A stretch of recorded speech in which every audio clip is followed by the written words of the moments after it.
One of the most important systems in our body is the one that eliminates the waste. I used to work for a surgeon that used to say, never let the sun set on a complete bowel obstruction, because he knew that could kill a person, that if they didn't get that cleared out, that they would die. And so, like a mirror to our body, we have a spiritual, emotional system, a faculty called release. It used to be called renunciation, elimination. All those mean pretty much the exact same thing. The release faculty is our power to cleanse and renounce the things that no longer serve us in our life, the things that do affect our quality of life in a negative way. So let's see what Charles Fillmore has to say in the revealing word about what he calls renunciation. Renunciation is a letting go of the old thoughts in order that new thoughts may find place in consciousness. The center of renunciation is in the lower part of the abdomen, carries forward the work of elimination of error thoughts from the mind and waste from the body. So this past year, this whole year, I've been talking about the 12 powers. We've covered 10 of them so far. They work in pairs pretty much, but they all obviously will work together again, And we're doing this in an effort as we incorporate them into our lives to be able to follow in Jesus' footsteps. Faith and imagination allow us to change and to charge the manifesting part of our life, that we can actually help shape our life to be the way that we want it to be. When you use will and understanding as a general, you discover that you can literally steer the direction of your life. Zeal and power work together to increase your flow of energy for life and for all those things that you do in life. Love and wisdom, you'll find, helps you feel more united and unified with each other. And with the faculties of strength and order, your life has more stability in it. Now, this is as we learn to put these things into practice. But today we're talking about the faculty of release, which is a generating faculty, which works very well with the faculty of life, which I'll be talking about next month. These two faculties are not opposing, but they're kind of like on a continuum. They're at each end of the continuum. And release helps you to eliminate the things that don't serve your life anymore the way that you want it, for the purpose that you want it. It's very similar to a demolition team that comes in and knocks down a building that is falling apart and can't be rebuilt. So they knock it down so that you can create new ideas of buildings, of things that you want to have in its place. We cannot build a new or a different mentality in our lives without clearing out the old first. So the apostle that is associated with elimination or release is Thaddeus. It's located, as I said, in the lower part of the back, near the base of the spinal column, and is the nerve center which presides over the elimination of waste from the body. This nerve center also provides over the elimination of waste from man's thoughts and emotions. The color is russet.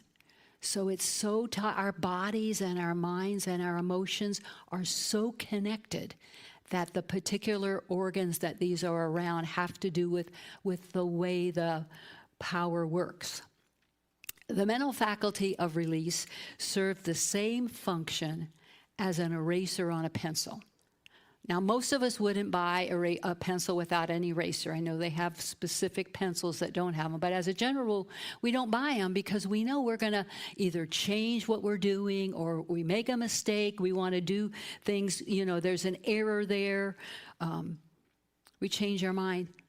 All we do is we just erase the error and make corrections. That is very similar to the delete button on your computer. You're doing something that doesn't work, you hit delete, or on your phone, you do the back arrow to change it. All we have to do is, sometimes we erase things we don't want to on our phones, but that's how easy this power can be, is as simple as an eraser on your page. We grow, life happens, we change, we want different things, but before we can make headway in any way to make a big change, we're going to have to let go of anything that is getting in our way. Anything that be muddying up our minds and our bodies. The release faculty is vital to building our spiritual consciousness. And in order to do this, we can't, those of us in Unity tend to like to use affirmations. We don't want to use denials because we think it's negative. But we can't keep adding affirmation over affirmation over affirmation when we have stuff, gunk in our lives that is getting in our way. So that must be released and let go first. Those things that are holding us back. We will talk more about this of course, in a few moments. But a couple of examples of the cleansing faculty of release are symbolically illustrated in the Bible.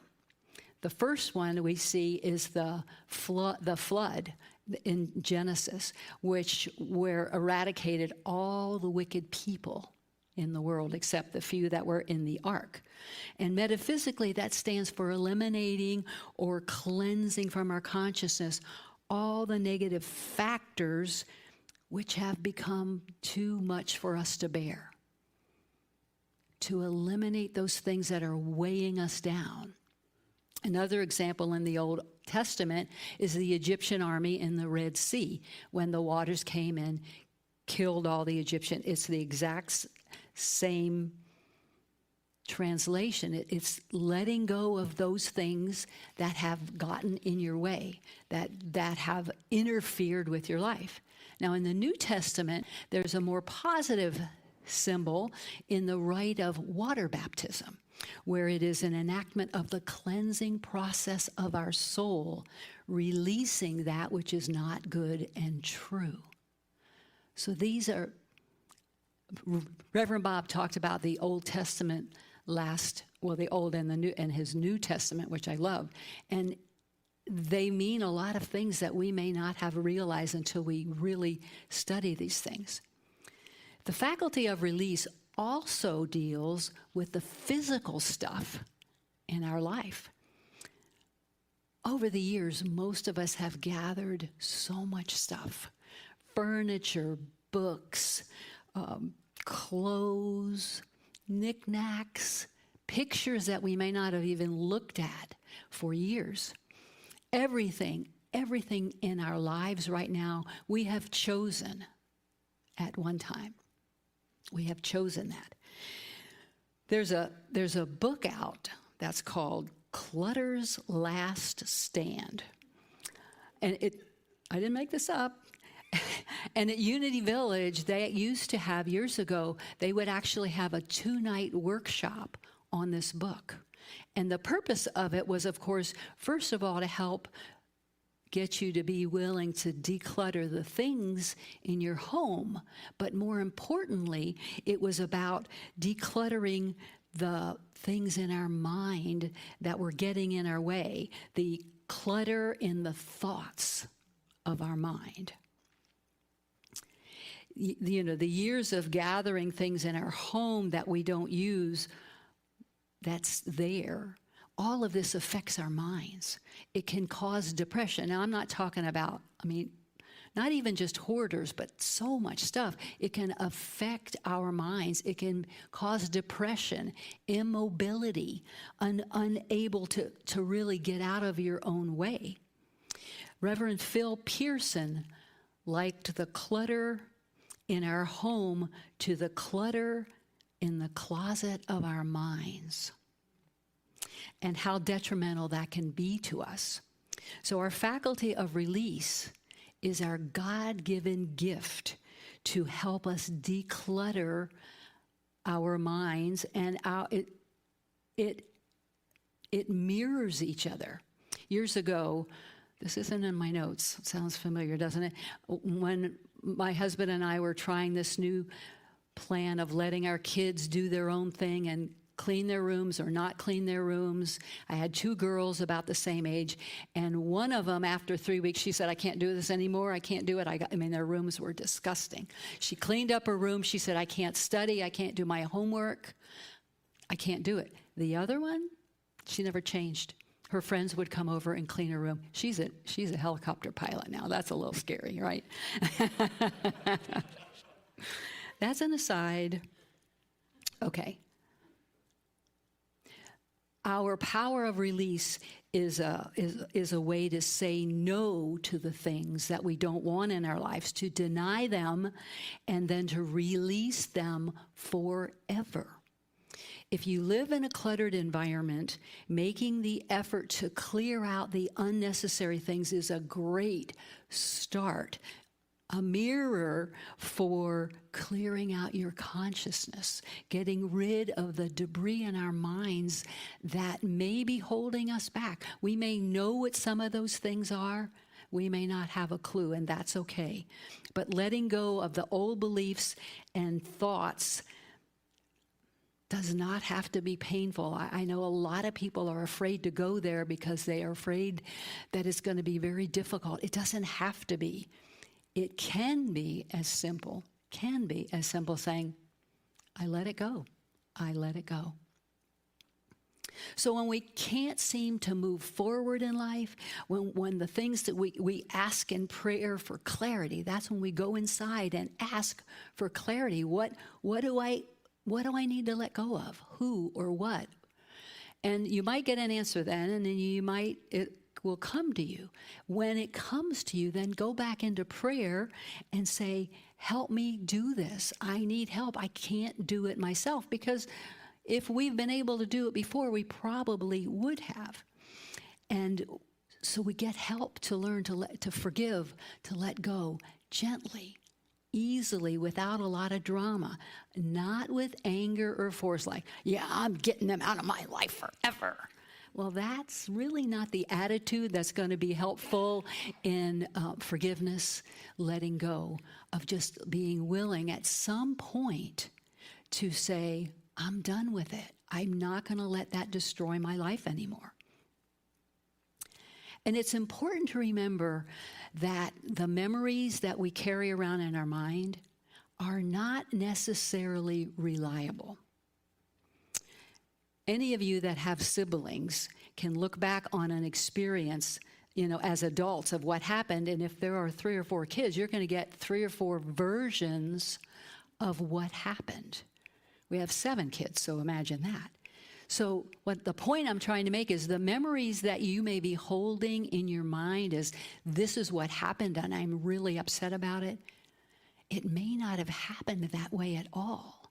So don't you deserve to be free of those things that really aren't true?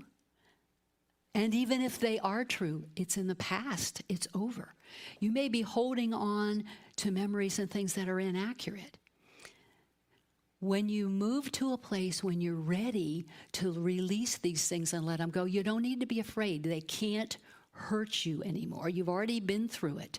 So do it. Do it for your sake, not for the other person. I'm not going to go into a lot of talking about forgiveness, but except to say forgiveness is for us, not for the other person. It's for us so that we're no longer being held hostage to what another person did or said, or we think what they said or did. Call on the power of release and ask the Spirit of God to help you do this. We don't have to do it alone. In Luke 9:23, Jesus, this was a quote that he said after he had already fed the 5,000, multiplied the loaves and the fishes, and after that occurred, he took a few minutes to take his apostles aside and talk to them about what that meant. Then he brought them back together, and then this is what he said. Then he said in the presence of everyone, "He who wishes to come after me, let him deny himself, take up his cross every day, and follow me." That has been so misunderstood over the years. Metaphysically, what that can mean, deny himself, is use denials over those things that have been tough in your life, that you've gone through, they're already over. And then the cross is use release to let it go. And then as we let these things go, then we can follow in the footsteps of Jesus. I used to read that and think, I don't want to be crucified to a cross. I don't want to follow Jesus. That's what I used to think even as an adult. Deny the things that are bothering you. Release them. You're free to move forward with creating the life that you want to create. Now, it's really important to hear this. It is not only the things in our lives and our minds that we consider negative that may be holding us back. It's not just the things that we consider negative that may be holding us back. In Myrtle Fillmore's book, How to Let God Help You, among other things, she talks about her healing from tuberculosis. We've talked about that before. We've heard it. But there's some things that we may not have heard, because besides having the tuberculosis, she also had, and all her lung issues, she also had disorders in the abdominal wall, and she suffered from severe hemorrhoids. And these things were not responding to the prayer and the faith that Myrtle had. Here she was able to cure the tuberculosis, but these things. So she, in prayer, asked God, why are my prayers not working? Why is this not being healed? And because she had already scoured her consciousness for digging out all the things that she might have done wrong or said wrong or didn't let go that were holding her back. Myrtle said, Spirit said to me, you have looked among your faults. Now look among your virtues.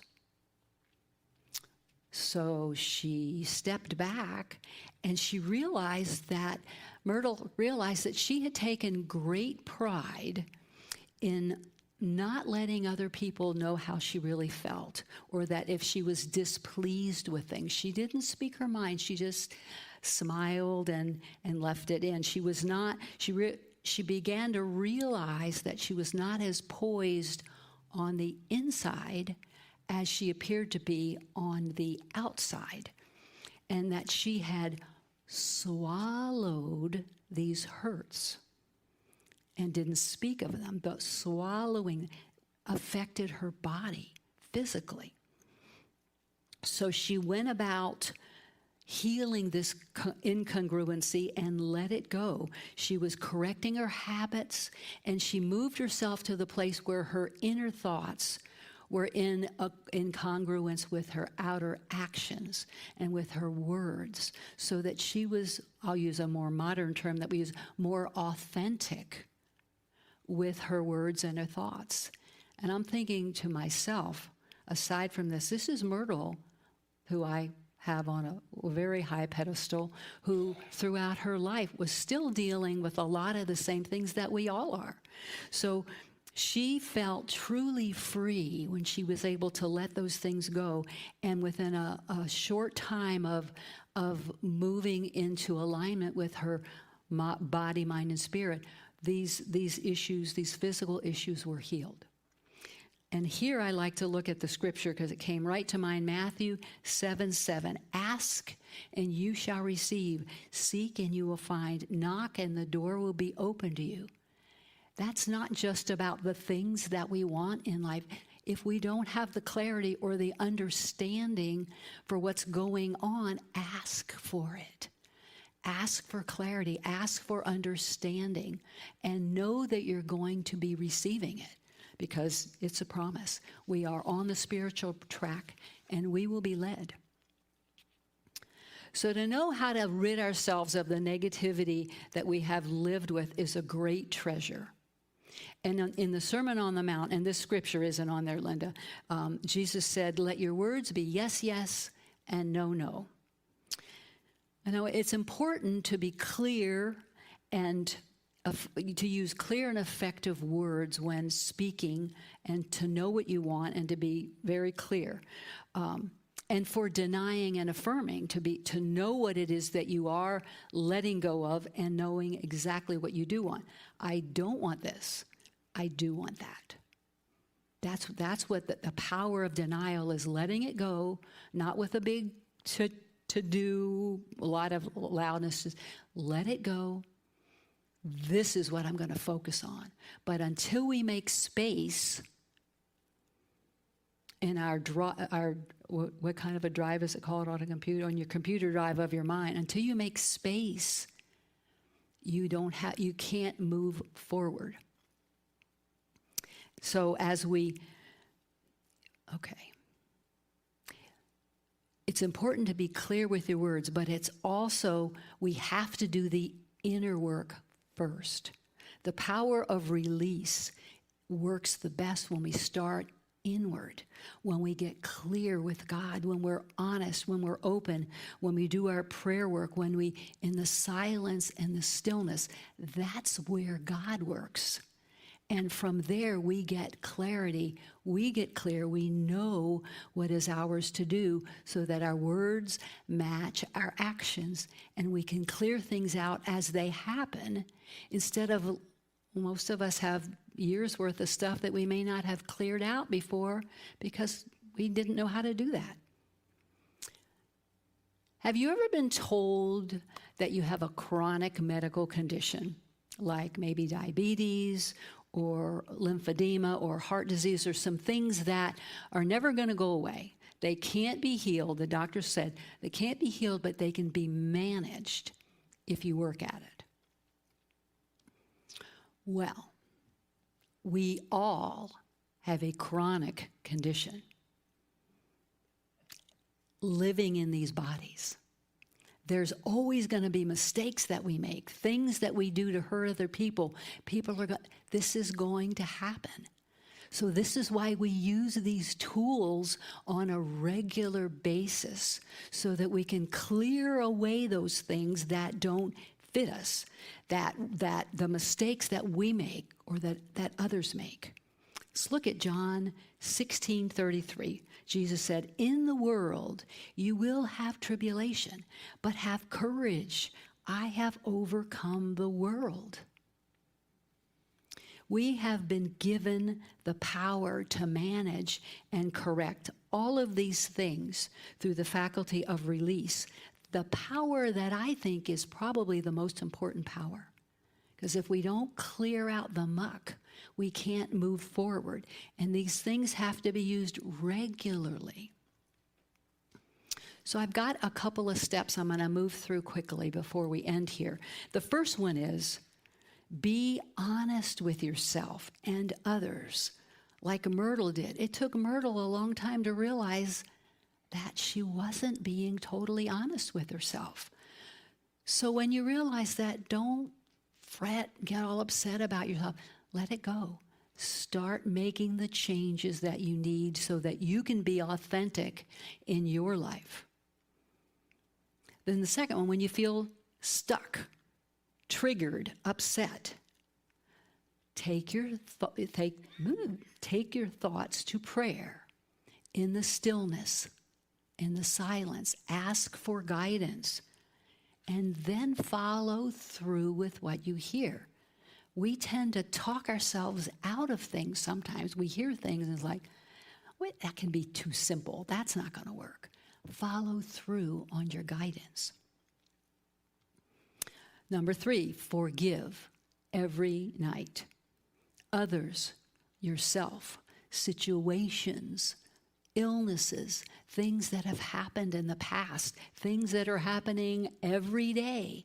Forgive for yourself to clear out your memory drive. Bless the person, bless the situation, and let it go. That might be a challenge. That might be a challenge. Make it a goal to forgive. And then as we let go, to bless them and just let them go, and so that we can be free from that. And the fourth is to feel the freedom of release as we prepare for the season of blessings. Thanksgiving, and then Christmas is coming. It's a big relief to let go of some of these things. It is said that Charles Fillmore spent 2 hours every night forgiving people. 2 hours.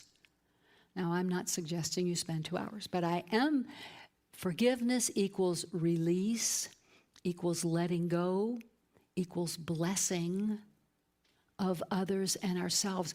By forgiving, and if we do it every day or every night, whatever works best for you, we keep the slate clean and clear. We don't have to go back anymore once we clear that muck out. And things may come up later, that's like from way back, that we didn't realize were bothering us. It's easy. Let it go. In prayer, with help, with all the things, with the denials, with the calling on the power of release. Like our body gets cleansed every day, cleanse your soul with it as well. This is our freedom. This is our freedom to drop the baggage that we have assumed each day for maybe years as well. Thanksgiving is this week. When we forgive and let go, the next best thing we can do is find something to be grateful for. This is the day, is a national holiday. We don't have many of those holidays that are national, that are beautiful like this, to give thanks for all the wonderful things that have occurred in our lives. And even in the midst of tough stuff, we can find something to be grateful for. We can look for things to be grateful for. And then, of course, right after Thanksgiving, we are into the season of lights, the Christmas season, the Advent, preparing our hearts for the energy that is so palpable that time of the year, that miracles occur. So take this time now to prepare by letting go of some of this baggage. Today is the day, and now is the moment. So let's take a few moments and take this to prayer and put into practice some of these things. So let's, if you will, take a nice deep breath. And as you breathe it out, gently close your eyes. Feel your body starting to relax already. There is one presence and one power in the universe, God, the good, omnipotent. One presence in my life. The very essence of my body, my heart, my soul, my mind is of the same fiber of God.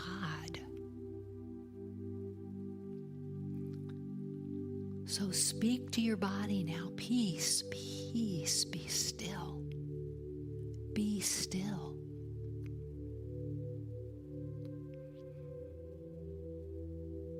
And hear the call from within.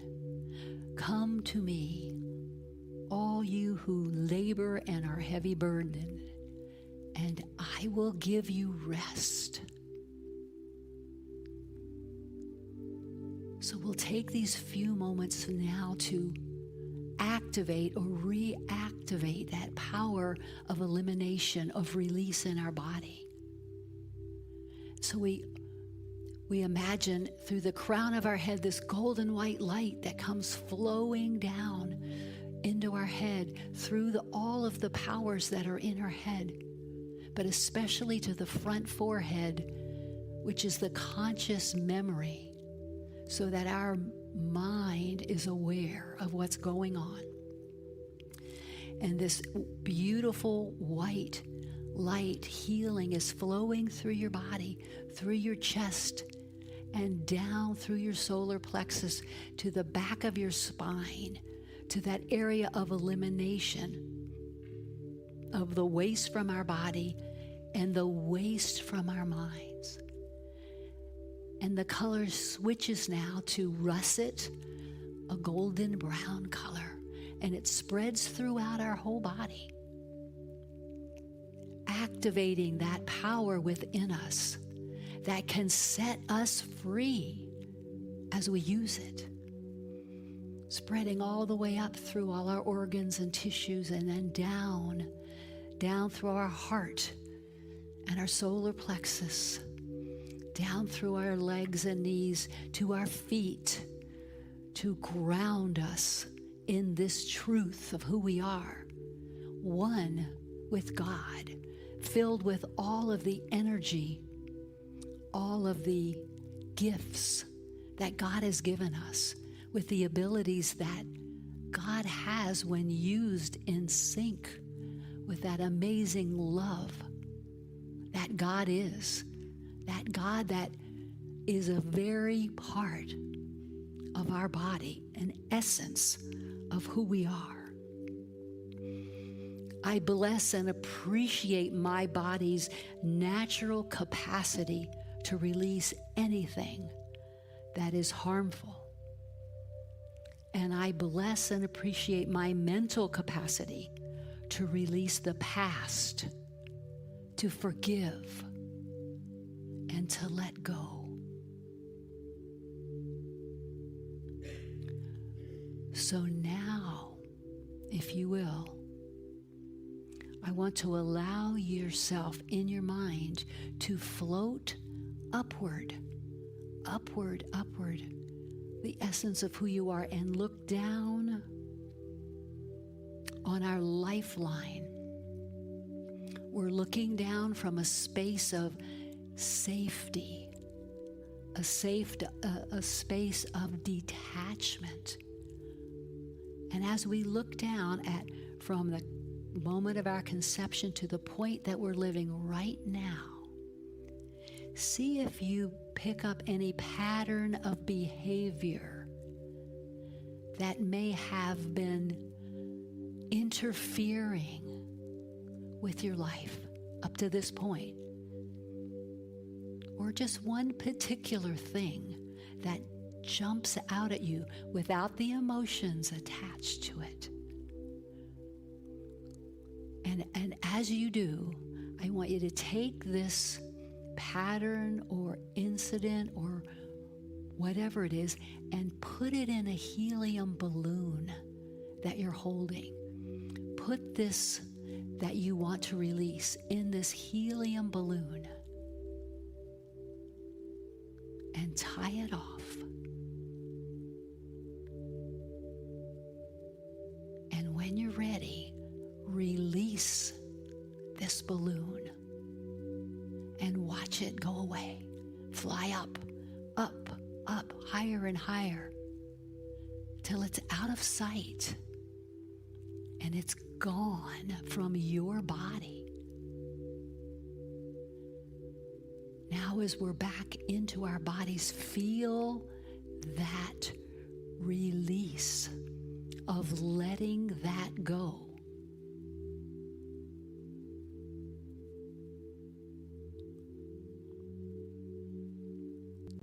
And the space that took in your body is now being filled up with the light and love and peace of God.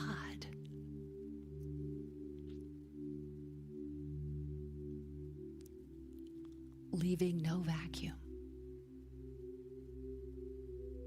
Feel that sense of peace settle over you. Yes, it's real. You have let that go.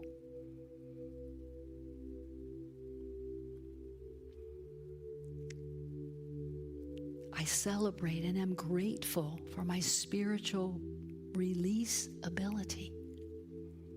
I I am grateful for the ability to release things as I'm ready. We don't even have to know what they are.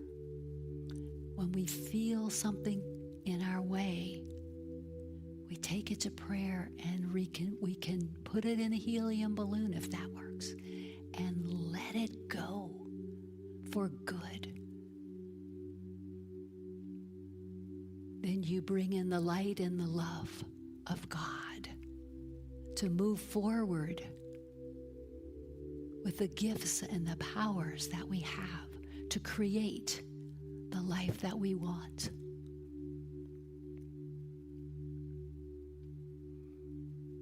And so with grateful hearts, we say, thank you, God.